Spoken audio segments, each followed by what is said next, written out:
Hi there, my name's Barry Switnicki, and this is a bit of a review on the game Lure of the Labyrinth. And this is for OLTD 508, game-based learning. Now, I had a look at this, and I'm doing this project a little bit different from the original instructions in that I'm a non-gamer, and my students probably wouldn't be playing games, and many of them would not even be open to doing it, even if we developed a game for them.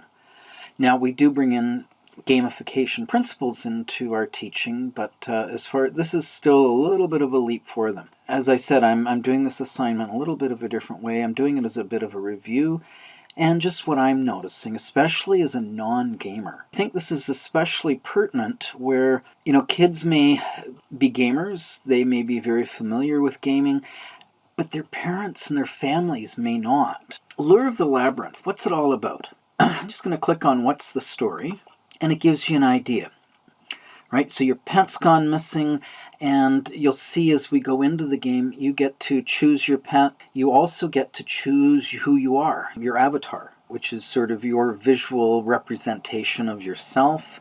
It is a required part of the game.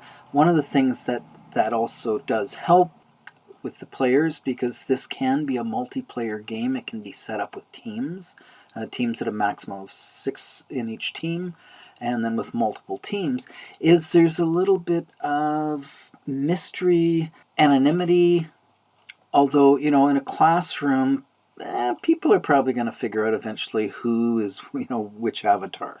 An even better if for me with this, what's the story, is just punching the visuals of this up a bit. Great story, but make it a little bit more visually appealing for the parents, for the kids. Along with the storyline, this game is all about mathematics. It's designed for pre-algebra middle school students, although I thought I was pretty good at math, and I'll tell you, I was having quite a challenge with some of it. One of the things I really like about this, if you go to the fourth families, it describes the game. It also explains the role. All right, so as a parent or a caregiver with your children, how you can support them, which I think is really neat. Now, one of the things that I had a little bit of a challenge with this is some of the languaging I found to be just a little bit advanced for what I would consider optimum for families. And I also, some of the languaging also for kids I found to be a little bit advanced. Now, this library section, and I really think it needs to be renamed, because it really starts to explain things. Okay, why games? What is it about games that make them good for learning? 10 articles about kids, games, and learning. I mean, there's a lot of really great stuff in here for families, for parents, for people that really don't understand game-based learning. So changing that library title to, what you want to know about all of the, about game-based learning, or why learning is, using games. The other thing, too, is it's all quite, I would call it, maybe not totally academic, but throw some videos in. One of the things that seem quite apparent to me is a group of experts and expert gamers designed this game. And as a result, I think the game is quite well designed, and the graphics, they boggle my mind. But they're not really communicating with the support documents in a way that I'm just going to say normal people would really respond to and really strongly engage in. So I think that's one of the things where they could really improve on this game. The component for educators, I was really, really impressed with this. There are all sorts of supports, and I found them to be really comprehensive. And just, even just looking at this, thinking about technology, this diagram or section, I have access to one computer classroom, pros, cons. How can I work it? We'll go down, students working in small groups, some of the different things that educator can do. Once again, pros, cons. And I found this very, very helpful.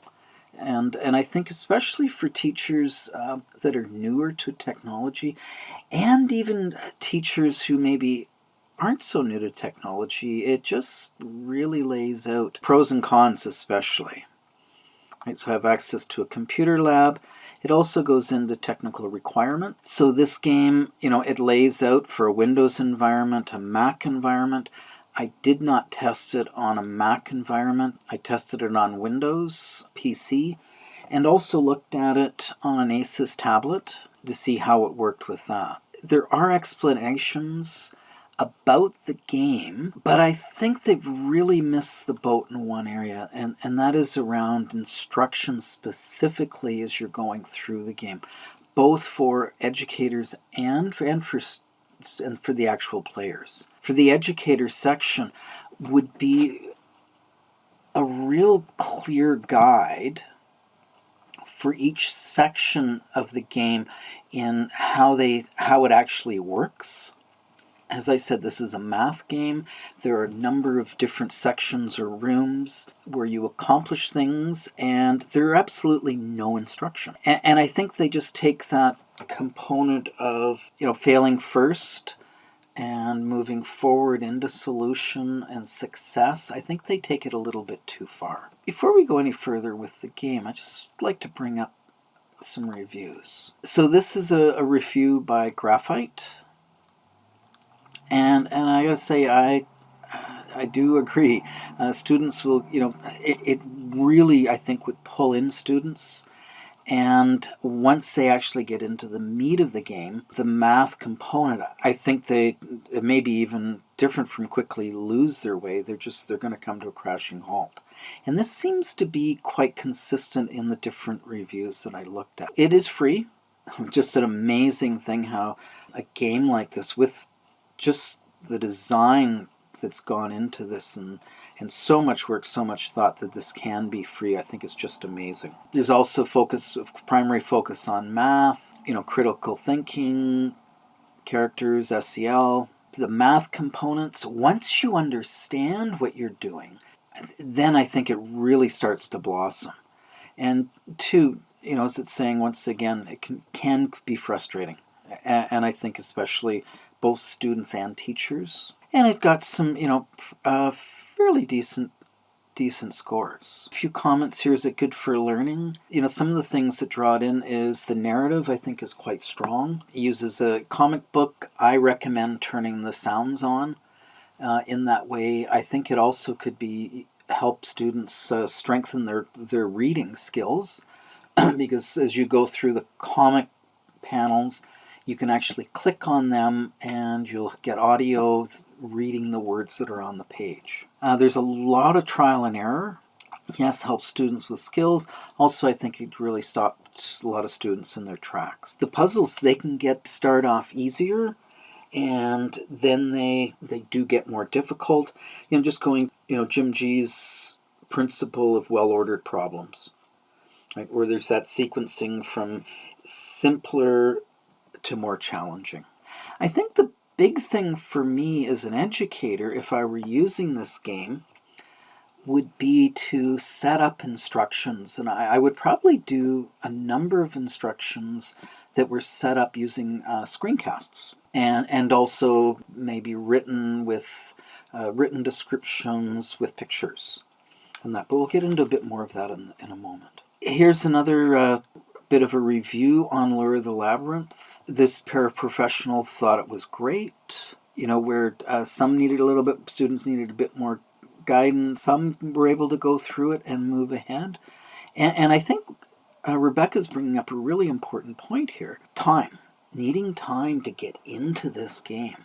So the more that students can be supported, that they can play with this game by themselves. So having some clear directions as to get students started, I think would really enhance the productivity and the benefit of this game. Here too, we've got many students frustrated initially by the lack of direction.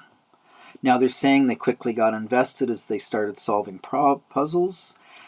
My hunch would be that this individual probably helped as opposed to the students just finding their own way. Here's another review. This one's quite detailed. Looked at some of the different rooms or some of the different scenarios. This being one here, for example, the cafeteria tray game, where you're looking at ratios. Essentially, different articles on the trays have numbers, and you want to keep the ratios and also ascending and descending multiples and sequencing happening to get higher scores. Except that you don't know you're doing that. So this goes through, it looks at some of the principles, right? Discovery principle, information on demand, just in time. I don't know that this was well developed. And, as they're saying here, it just gets corrected for you without an explanation. And so, yeah, I would give it a bit of a failing grade in this area myself. Lots of symbols, yes. And the more you understand the game, the more sense they make. Practice principle, absolutely. So there's lots of practice. You're able to repeat multiple times. You control the repeats. Even if you only get part way in and you detect, wait a second, I'm totally off track here, you can click a button and repeat right from that point. And once again, here's this whole component of lack of help. And this actually, I think, was a student writing this.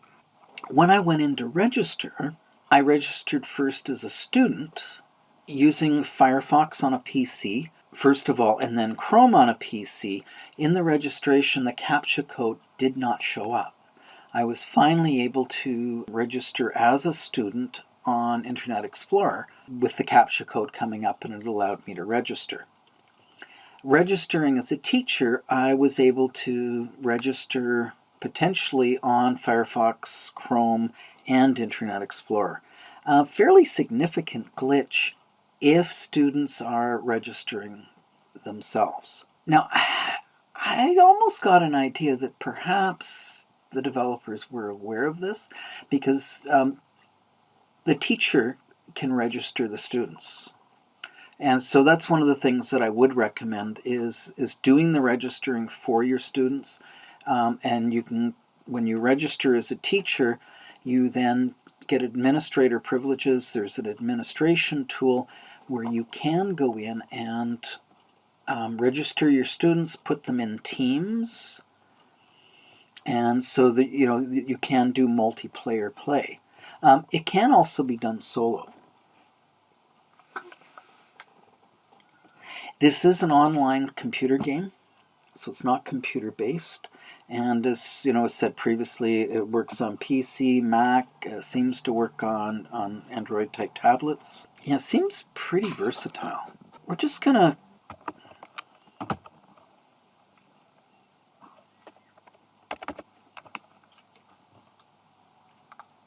bear with me. Okay, so it's loading.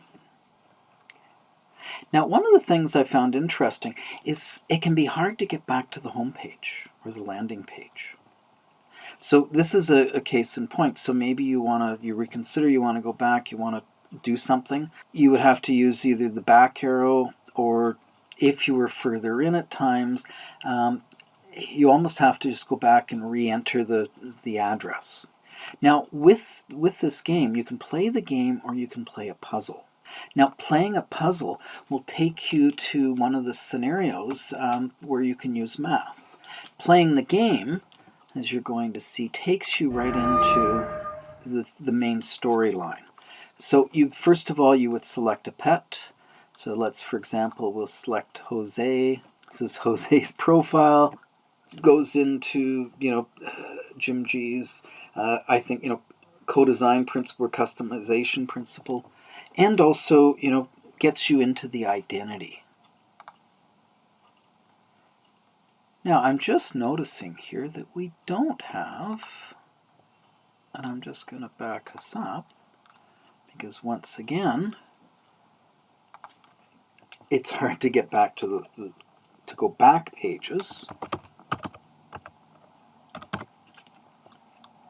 So we're going to start over here. Okay, and this is one of the things that I do recommend is turning the comic narration on. It didn't seem to take up a lot more resources, but I found it really heightened the game. At least for me. Okay, so click to begin. And as I'd said earlier, so for example, we click on it. It was a dark and stormy night. So if you have any, any kids that just aren't, could strengthen their reading, this may be one way to do it. So they have the comic panels setting up for the pet. So, you go into the pet store. While you're in the pet store, somebody takes your pet, and your pet's gone. I'm just going to fast forward here through this.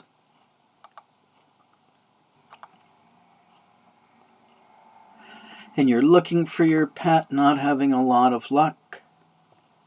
And you run into this delightful creature. And she's starting to tell you about the storyline with the monsters, giving you gadgets, giving you some clues. You'll need a disguise. Which takes us into this area where you can choose, essentially, your avatar. So we'll just there we go. Okay, so this is Louis, and you can also name yourself if you like.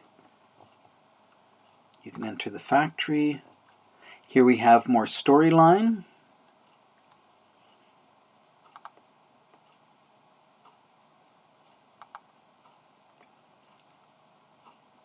Other clues, plant the beans.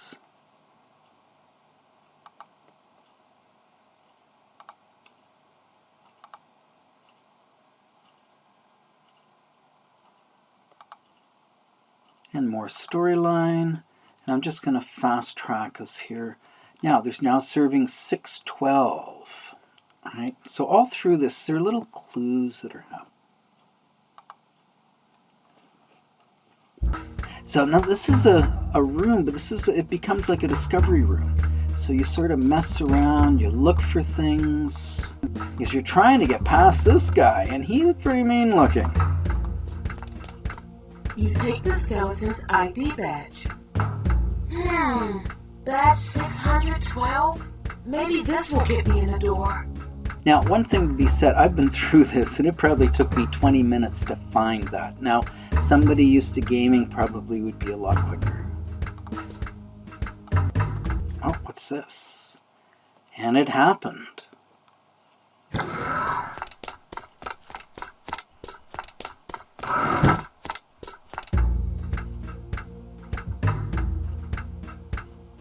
Okay, so alert, we have a new assignment.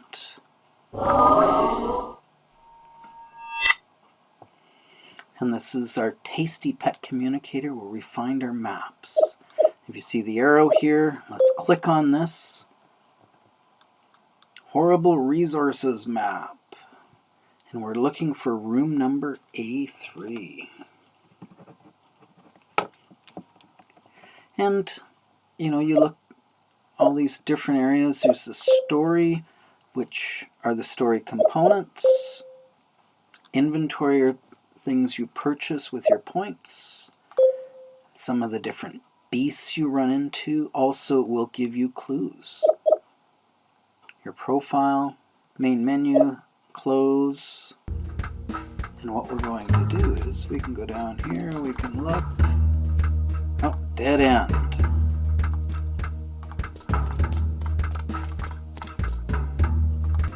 Oh, can't get in there. Oh, there we go, open door. So a lot of, sort of just looking for stuff.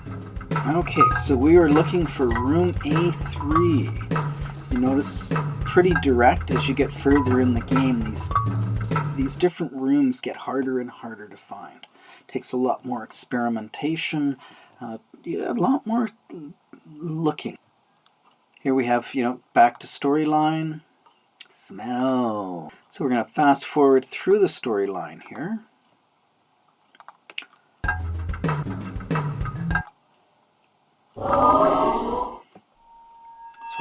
find out about these rooms. Notice this time there is no arrow pointing to the rooms.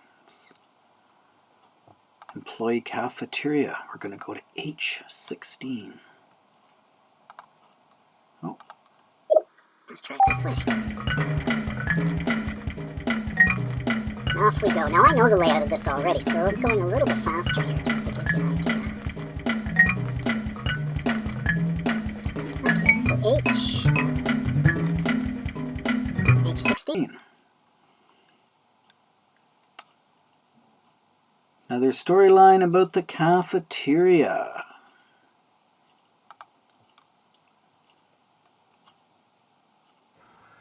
Okay, so this is the cafeteria. Now this is all about math.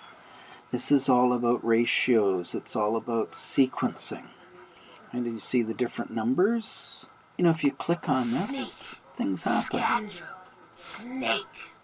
So we end up clicking on this, and this comes down with a number. Now, there are no instructions, so I don't know, maybe we do this. You know what? Take it away. I'd fancy a nibble of that. Many thanks. Okay, so we've made a mistake, it's corrected it, but yet we really don't know what we're playing with. And as I said, just a few more instructions I think would really greatly make this game a lot more effective for many people. So I'm just going to stop the game there, just to bring us back, hopefully, yes, to the main room. Oh, and by the way, this is how you get back to the home page. You click on. Only problem is it's not active all the time. I've mentioned a few of Jim Gee's principles of gaming, but I just wanted to bring up a few of the others. I did mention, the co-design principle. You can do things differently, the customization principle. How you get through to the problems you can do in different ways. And you can, once you actually get into this game, you can go into those different rooms, so you actually can end up choosing the different math components that you want to. Another advantage of this game, I don't know if you remember noticing, but you don't have to play the game. You can just go in and play a puzzle. And in the play the puzzle mode, we could then once again go in and choose. So here's a different puzzle. So this is a testing lab. So what we need to do is here we have a recipe, 3 units, 1 unit, 5 units with different container sizes that of course don't correlate. So we need to use the different container sizes, filling them up with the different areas to build the recipe. Once again, at least for me, just some basic instructions could really help. For example, so just this first part, 3. So what we can do is pick this up, place it up, press the button. This is all the result of me experimenting. Now, when I first did this, I thought that this was where I put the recipe. Maybe pretty basic mistake. I didn't realize it went into here.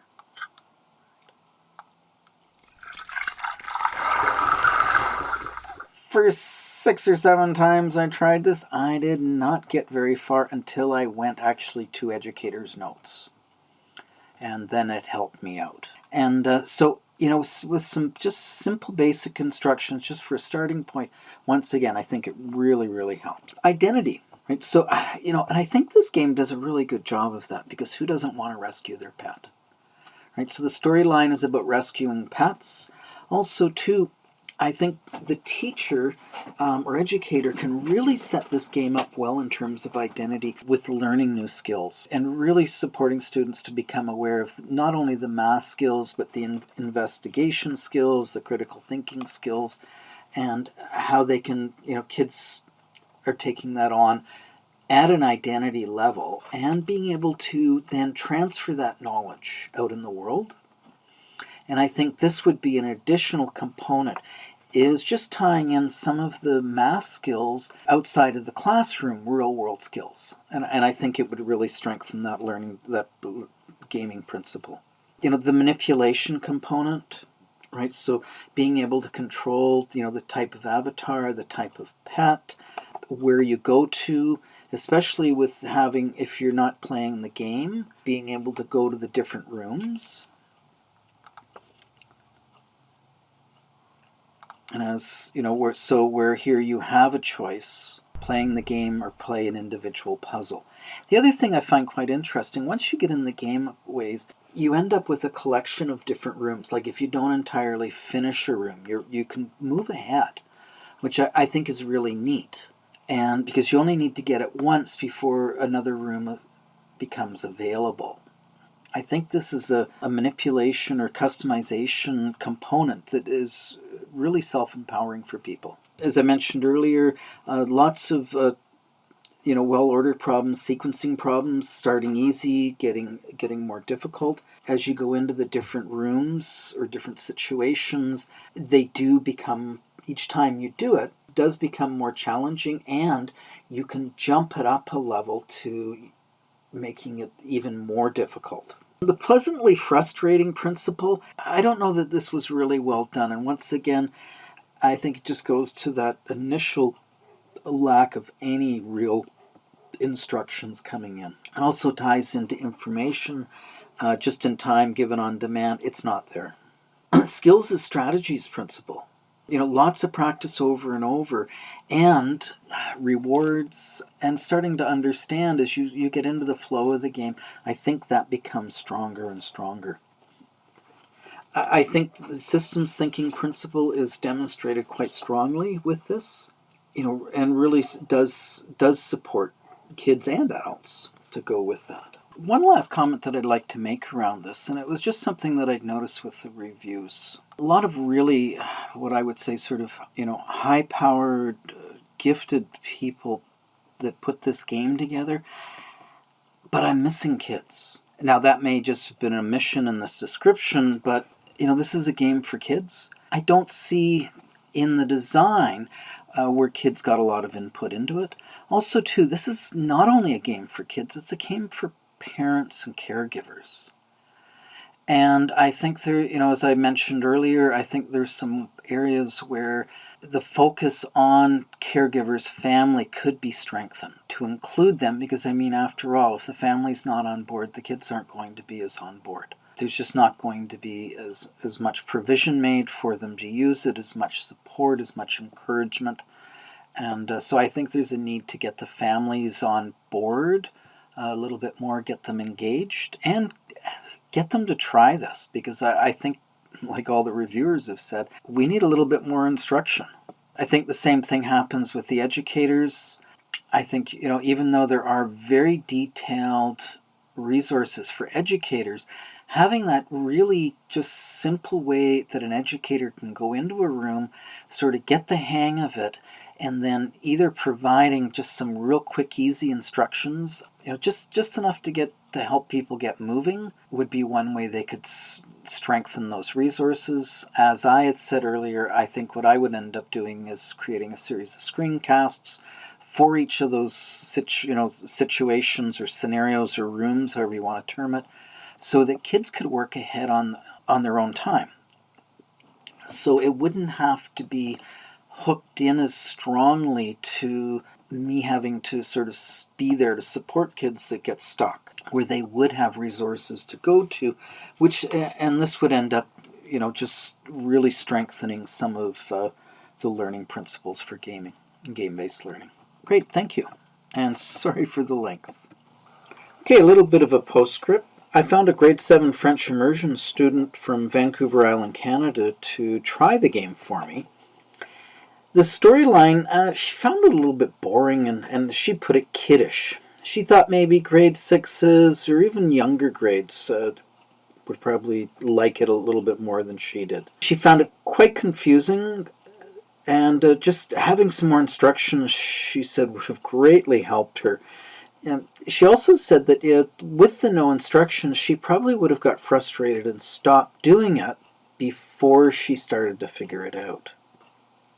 A few little things she noticed in one of the scenarios. There's a handoff for a badge to gain entrance to another room, and it really didn't hand it off. It was a bit crude, and it really threw her. The avatar name. It's one of the points that the game brings up in the description, and she really didn't see it. Once again, no instructions that she could actually create her own avatar name. Thank you.